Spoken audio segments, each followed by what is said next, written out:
না তোমার ধানটা আল্লাহর রহমতে খুব সুন্দর আছে, ভালো আছে, কত সুন্দর দেখে যাও।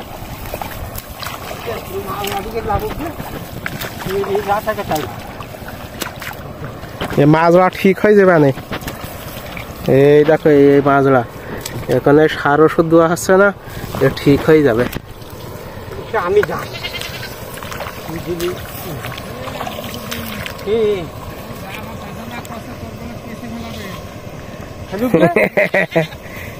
তো খাই দেবে, খাবো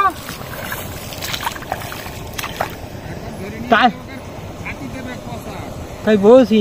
তোদের দেখ 3 পাড়া 3 ভাগ হয়ে গেছি, 3 পাড়া 3, তোদের হয়তো 5 জন, তোদের কাজের জন্য নেই।